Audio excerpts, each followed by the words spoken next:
Good morning and welcome to the lovely small town of Clare, just on the Suffolk-Essex border. And today I'm going to be doing walk number 1, the Clare Loop, which is part of a series of circular walks that range between 4 and 8 miles. And there are 6 of them in the longer series, and then there are 4 in the short walk series as well, which tend to be around 2 miles. And I'm here right on top of the Mammut, which is in Clare Castle Country Park. And just down there is the station house, and down here the goods shed, which are all listed buildings and part of the railway line that once ran straight through the Bailey. Now this is the inner Bailey down here, and over that side is the outer Bailey. So it's actually had 2 Baileys, one massive motte, and originally it would have been a timber framed castle, which was built around 1090, so shortly after the Norman conquest, and then that was replaced with a stone keep around the 13th century. Now, only a small section of the ruined castle remains. There is a part of the outer keep just here, and some of the curtain wall of the inner Bailey that you can actually walk around, and all of this is managed like a nature reserve and a country park, and the car park is just a couple of pounds right on the edge. Now there is a little cafe just down at the station house and a little visitor centre down there as well, which is open at set times throughout the year.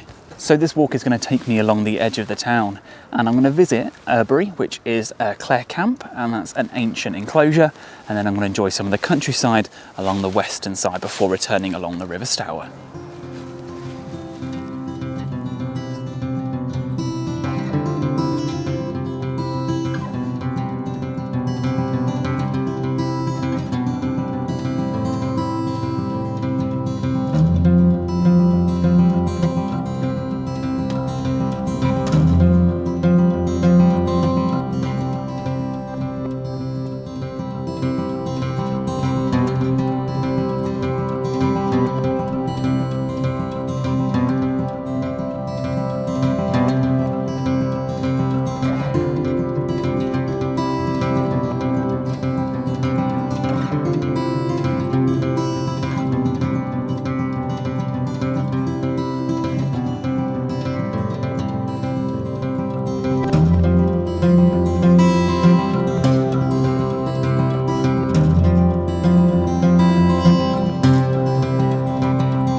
So we've just headed through a lovely area of woodland, and there were plenty of woodland birds, and we actually saw a jay, which was really nice, and a grey heron just by one of the lakes.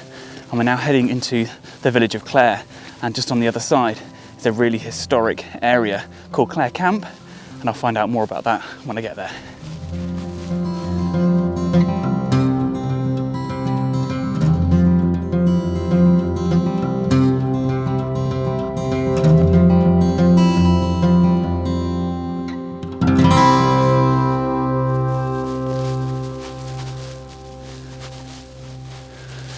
So I've actually taken a little detour off the ancient droveway which leads you past Clare Camp because I wanted to see this impressive earthwork, and it covers an area of 12 acres, and I can see some of the most impressive side is on its northern end over there.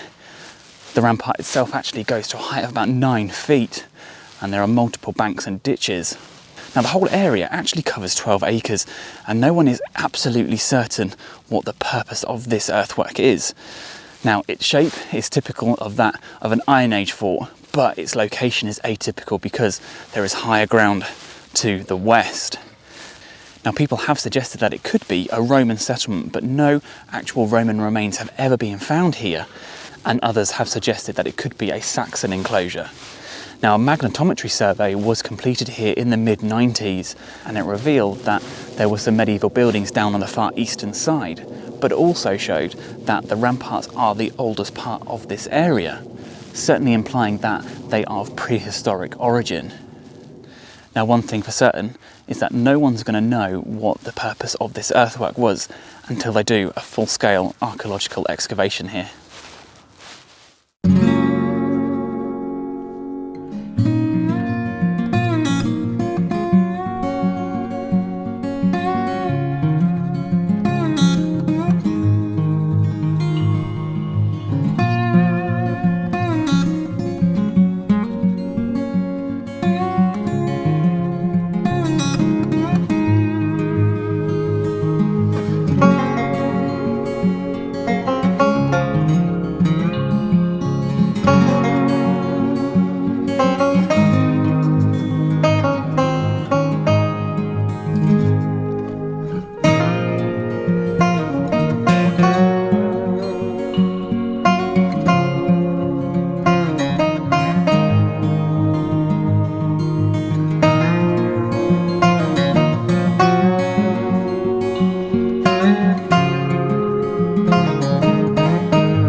very close to Clare Country Park right now. In fact, it's just a couple of hundred metres over there.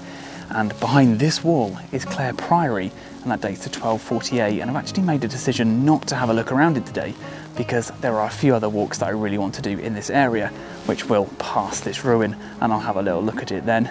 But for now, I'm heading back to the country park.